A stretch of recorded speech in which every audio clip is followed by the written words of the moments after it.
What's up, ladies and gentlemen? Ross the Boss coming at you with an all-new Let's Play Europa Universalis 4. We, of course, are about to have our personal union on Monarch Death. And, of course, I have been very nervous about this moment. As you can see here, our king is 69 years old, getting older and older. We've been married for about 8 years to our queen consort, Adelaide. And, you know, unfortunately, she hasn't produced us a child, and I am a little nervous that we won't be able to have an heir by the untimely death of our monarch here. Our subject, of course, does have liberty desire, and, of course, Portugal here might be willing to finally offer us a royal marriage. We'll see exactly how they feel. And, of course, we now have 5 royal marriages, maybe even 4, because our royal marriage with Savoy did dissipate. And, you know, I'm hoping we can somehow get an heir, and I really am hoping for the best. But sometimes this game can just be so, you know, disheartening, making it a lot harder than it needs to be. I mean, how hard would it be to, you know, get some sort of concubine and have a weak heir rather than a strong heir, like a legitimacy claim? And, of course, we do have a -1 diplomatic relations penalty. That is because we have a royal marriage with another family here, which I believe is Brittany. And we don't exactly need this many royal marriages. Now, we are getting closer and closer to having our maxed out manpower. Every month that goes by, we're going to gain about 9.26 ducats. Every month that goes by, we're bringing closer and closer to our manpower limit. I believe as soon as we reach that limit, I will go ahead and declare war.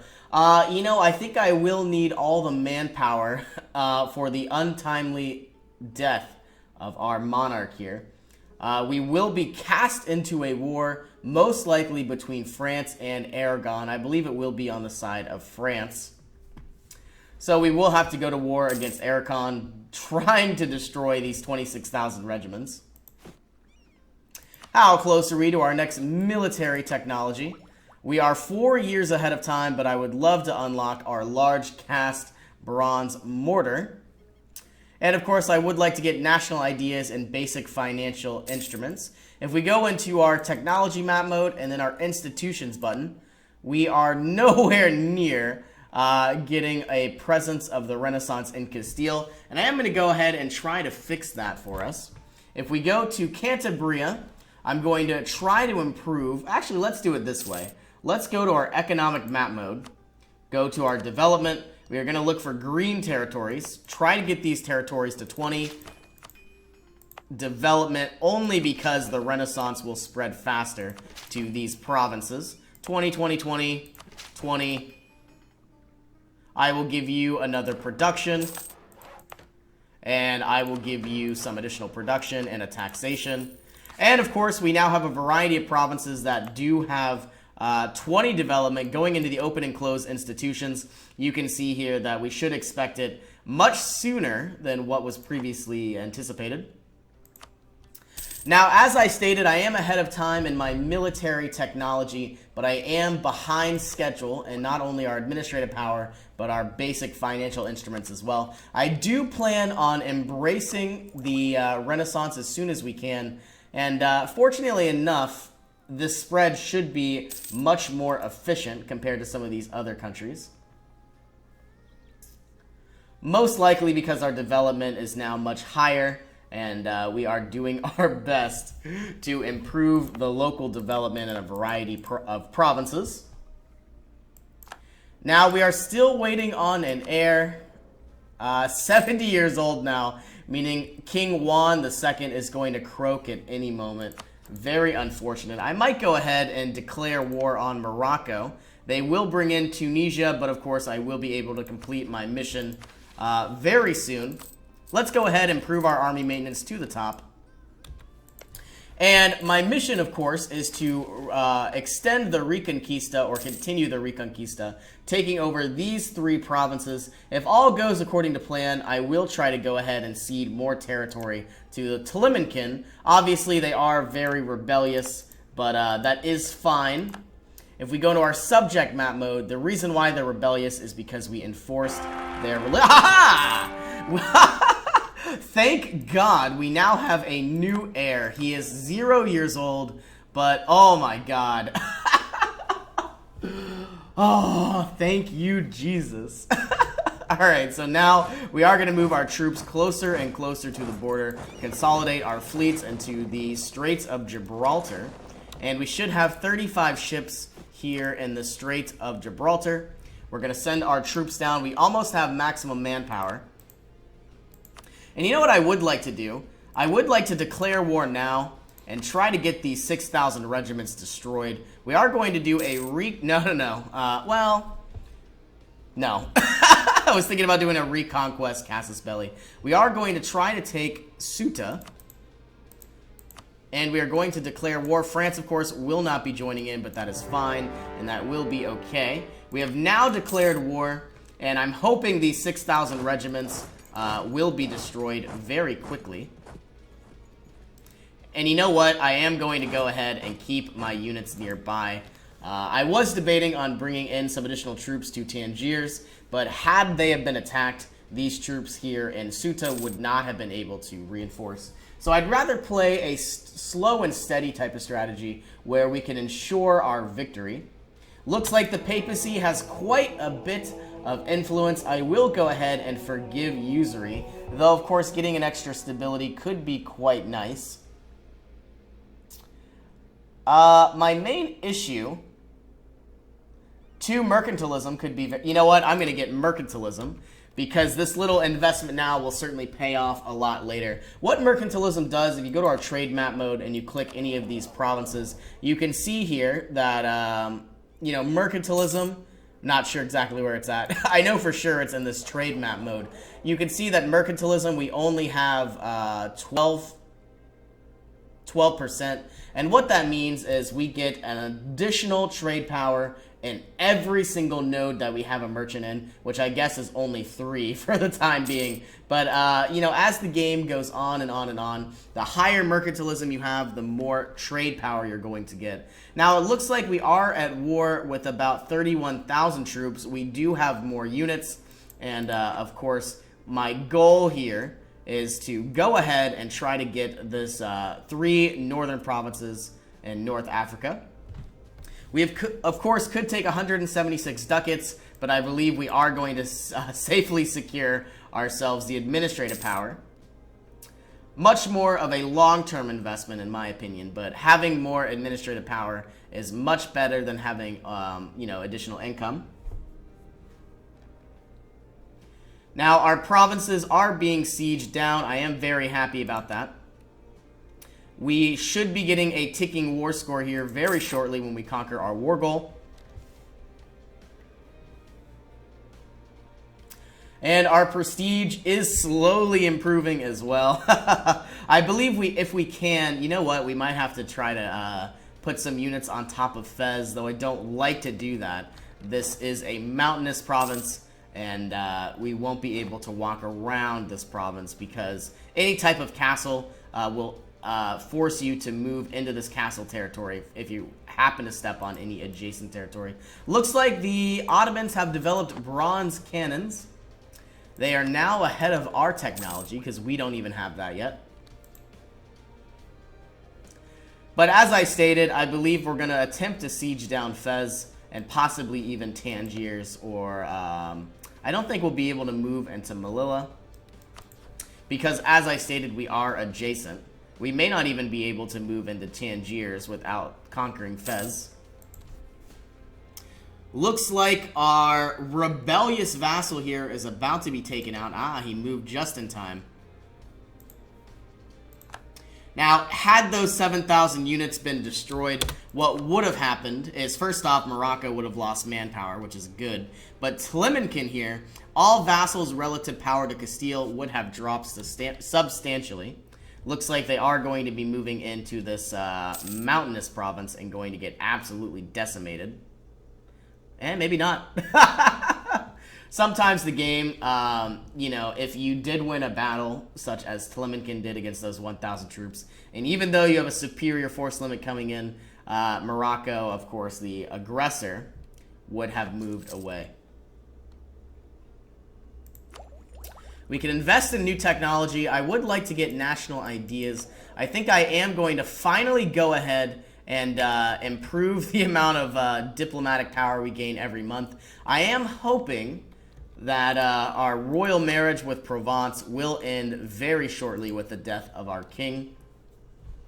And hopefully Brittany as well. Our king is getting older and older, 71 years old. Now, luckily enough, we do have an heir, and not necessarily the worst heir. 134, 8 points out of a potential 18. A little under average, but I am happy with what we have. And of course, once our king dies, our queen consort will take over power.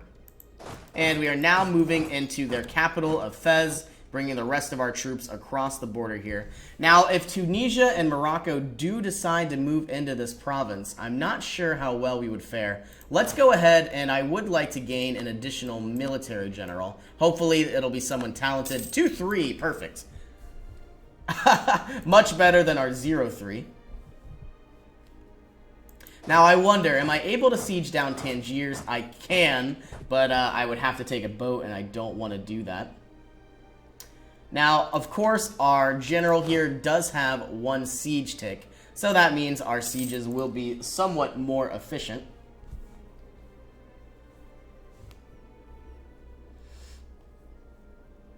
And we do have a lot of manpower, and we certainly could waste that, taking as much territory as we can through this long and bloody battle.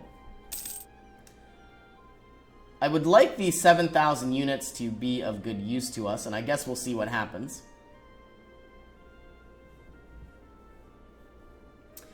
After we conquer the castle in Fez, we will go ahead and move out into Morocco and Tunisia and hopefully take out their troops with 1 steady blow. If we go into our advisors, it looks like we still have an army reformer, though he is age 63 and will most likely die at any minute. But that's what I've said about our king before, and our king never died.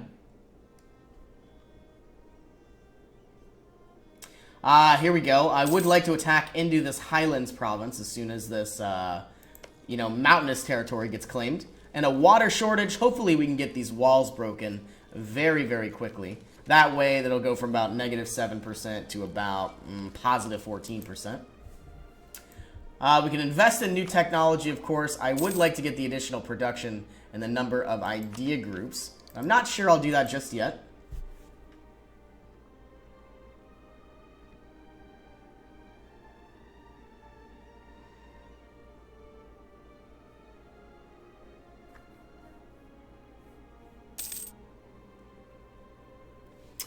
And it looks like we had a food shortage. Very soon we will attempt to stack wipe these 20,000 troops. Though we don't have access to our cannons, we still are ahead of time. It would have been very nice to have additional artillery shock, artillery fire, and military tactics. But we will see what exactly happens in time. Finally, our king has died. We are now in a regency council, but fortunately enough, our queen consort has taken over, which I guess actually means we're going to have more military power, diplomatic power, and administrative power, because our queen was a better ruler than our 71-year-old king. Finally, the king is dead. I believe our royal marriages should have dissipated with Provence and Brittany. I am very happy about that. I would love to have our heir live as long as possible, possibly even a great life, like his father had, 70 years old, and still governing our great nation of Castile. As I stated before, Aragon could attack me at any time, but of course I am allied with France, so they would come to our aid. Now, Fez should be sieged down any moment. and we will move into the province of Tala Imzan, which of course is the Telemancan capital. Now let's take a look at our subjects. We are still, of course, rebellious in their eyes. And we don't really like that, so hopefully if their 7,000 troops will get destroyed, they will seem a lot weaker. And of course, they won't necessarily be as likely to rebel. What just happened? We got another Defender's Desert, but unfortunately we've already had it, and our number did not improve. Very unfortunate.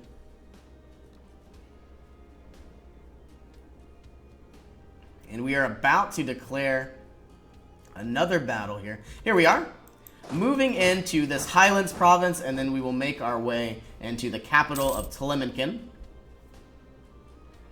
And there's about to be a massive victory on our hands. Oh, you're not getting away that easy.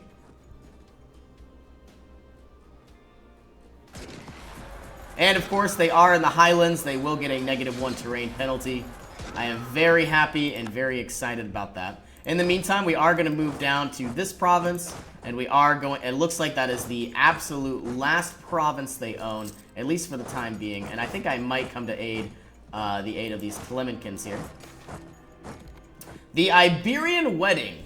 Ferdinand II, King of Aragon, was married to the Princess Isabella of Castile and Valladolid in October 1469. This was a marriage of political opportunism, not romance. The court of Aragon dreamed of a return to Castile, and Isabella needed help to gain succession to the throne.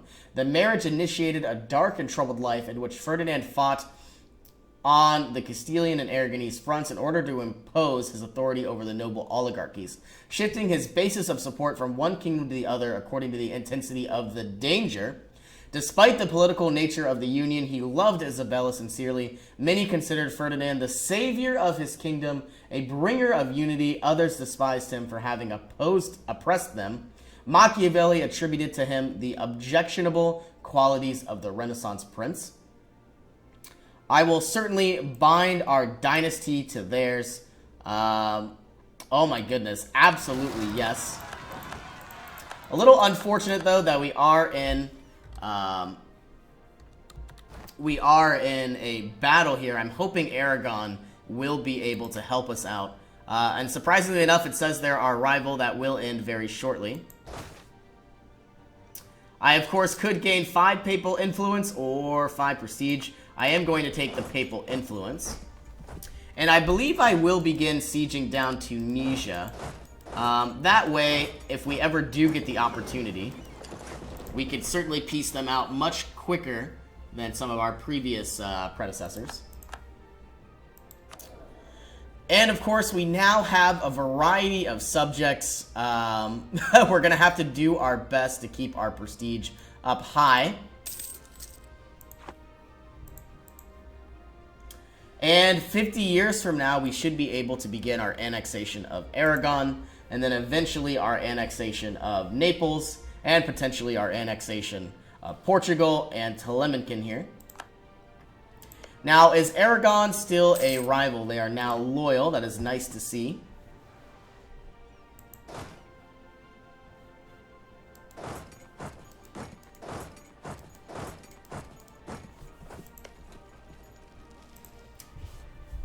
It would be very nice if we were finally able to embrace this new technology of the Renaissance. And of course, it is much faster than we had anticipated, because we did upgrade all of our provinces to having 20 development, at least for a few of them, such as Madrid, Toledo, you know, a variety of provinces.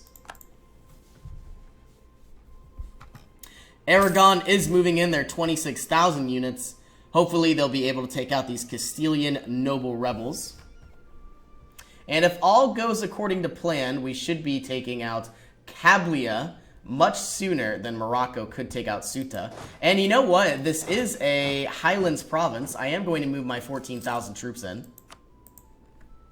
And we're going to try our best to take them out. Especially, they will be in a, you know, an offensive position, even though we are attacking, because we do own a castle here.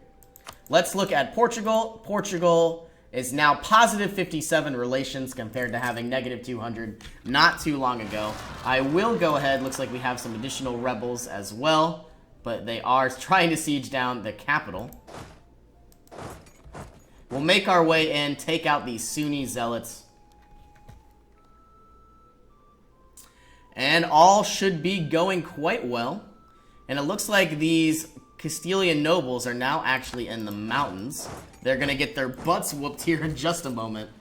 And alright, well, we are going to go ahead and end this episode here. As always, thank you so much for joining me, and I will see you in our next adventure.